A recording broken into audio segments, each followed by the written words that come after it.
that is, there are 64 ways we can solve, means a student can answer these A, B, C, these three questions.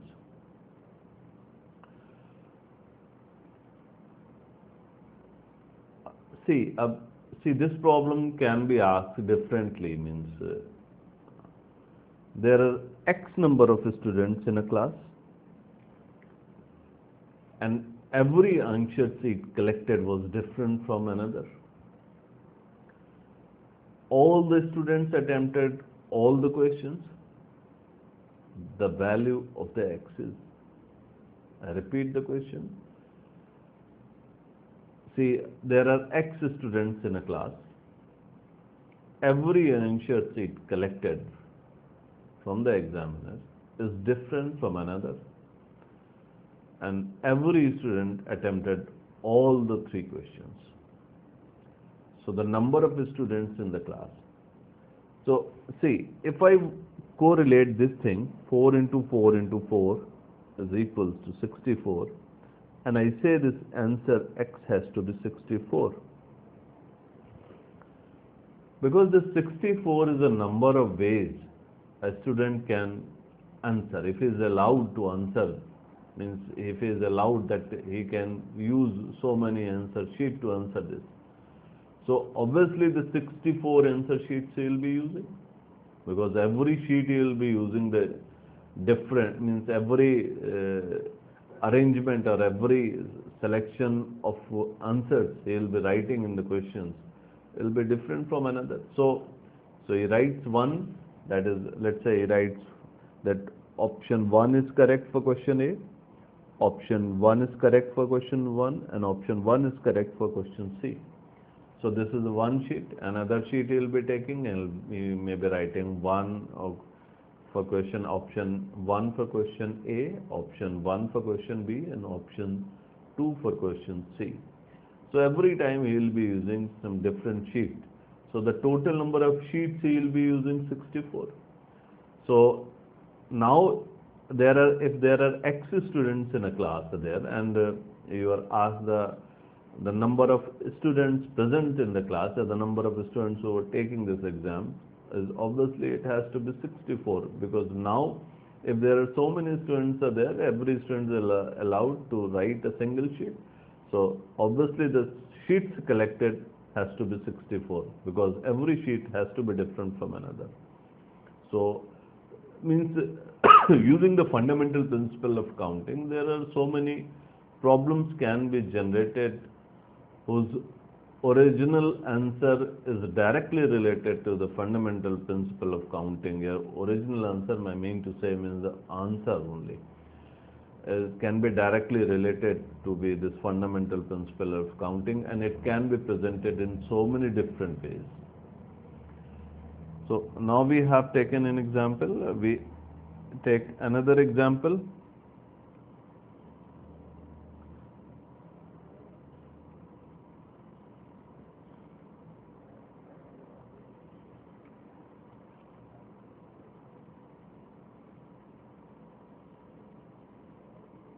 Let's say there is a room, and there are so many gates in a room is there.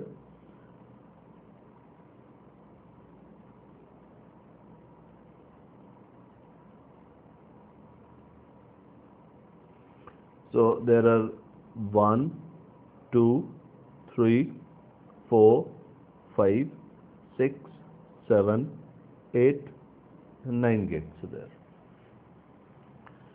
And you are asked, there are 9 gates altogether.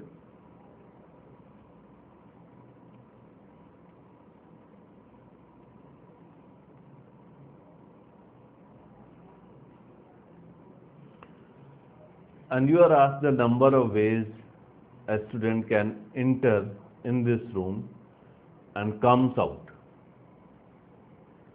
So obviously to enter this room, a boy can have 9 choices, because either he will be using, this is one choice, or he will be using this one, or this one, or this one, or this one, or this one, or this one, this one. So there are 9 choices are there. So the number of ways in which a student can enter the room is 9, and the number of ways he comes out again is 9. So there are 81 choices are there. Means using any gate in which from which he is entering, and for coming out he is again 9 choices are there. And suppose the problem is as the number of ways he can enter, and is coming out from some different gate. So from some different gate, let's say if he used to use this one to enter, so he will not be using this gate for exit. So again, so this choice he cannot make. So how many choices he would have? Obviously there are 8 choices. Total number of choices were 9. So 1 is exhausted because that choice he will not be using for exit. So the total number of choices again now he has 8. So the total number of choices is 72. Means the number of ways in which is coming out of this room and going inside this room using different gates is 9 into 8, that is 72. So there are so many other problems which we'll be dealing in later stage.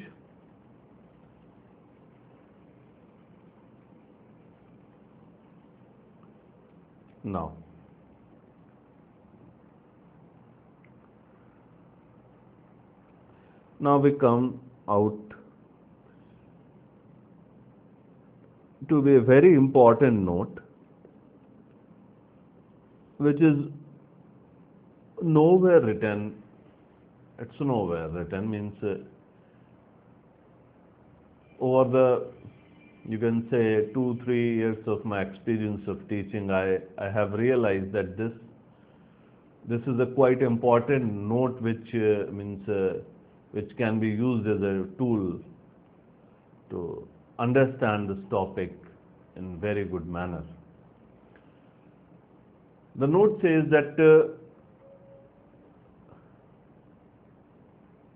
counting must be a universal in nature. Because why I'm using this very concept, because in next 2-3 lectures you will realize that sometimes I'm using a kind of counting as a counting, and sometimes I'm not using this as a counting. Means any counting we will be using, and sometime it will not be using. So there must be some kind of, you can say, understanding, or we must know where to involve the countings and where we should not involve the countings in our countings. Means, so coming out of this, let's say what the note says, that the counting must be universal in nature. Means counting must be universal in nature. It simply says, if it is a counting, it must be counting for all. Means if it is a counting, it must appear to everybody. Means if there are some countings which you can say these are appearing, these are the countings to somebody, and these are not appearing counting, means as a different counting to somebody else. So where we will not be using means these kind of counting. Let us elaborate this in some examples. Let's say we have one blue color ball, another some sky blue ball, one green,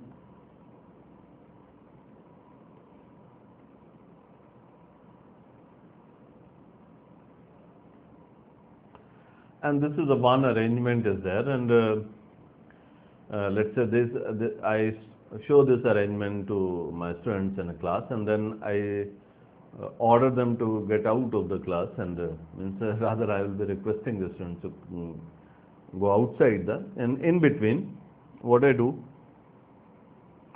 I replace this sky blue and this dark blue, and keeping the position of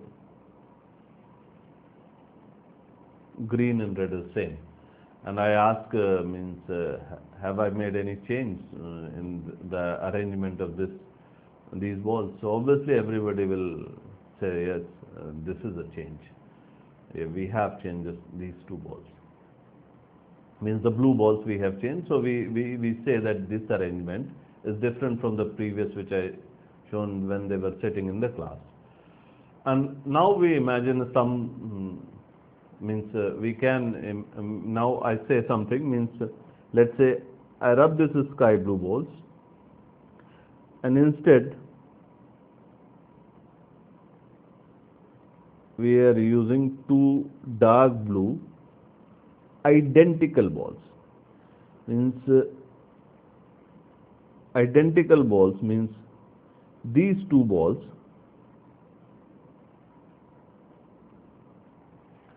are absolutely same. Means as a human being we cannot identify these two blue balls are different. Means you can say the color, size, shape, luster, everything is same. Means we cannot say these two blue balls are different. And let's say all the students are present in class and we show them this arrangement is there. First two balls are the blue balls followed by green and red. And again I request the students to go outside the class. In between, I interchange the position of blue balls. Now I place this blue ball over here and I place this blue ball over here, and keeping the position of these green and the red ball intact. And I open the door of the class and I ask them to come inside the class and now tell me this arrangement is different from the previous one. So what should be the answer of the students? They cannot answer it accurately. Means few of them will be confused and few of them will be more confused, or you can say, means everybody you can say will be confused. They will not be sure about that I interchange the position of blue balls. In this situation they will never be sure that I have changed the position of the blue balls. Means they can say that this arrangement is different from the previous one. Here it comes the universality of the counting. What I did, I interchanged the position of these blue balls. But what changes I am making is not visible to everybody. Means this kind of counting is not a universal in nature. Means it's not appearing to everybody that this counting is different from the first one. So what happens right here? The count means the arrangement which we have written first and the arrangement we have written in the later stage is not different. So this kind of counting can never be considered as a counting, means rather these two countings will be considered as a single counting. We will never be considering this counting as a two different countings.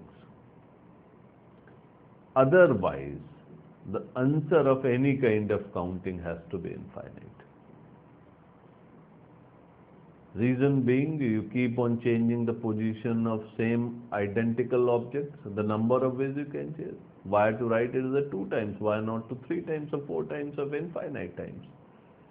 Again, I write the same combination so many times. So, to avoid that kind of situation, in very beginning, I want to say that any kind of counting which is not the universal in nature will never be considered as a different counting.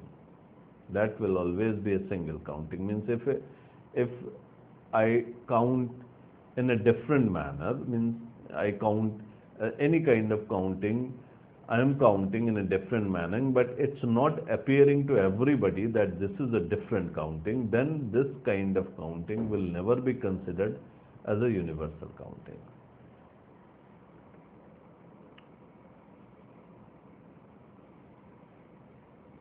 Now we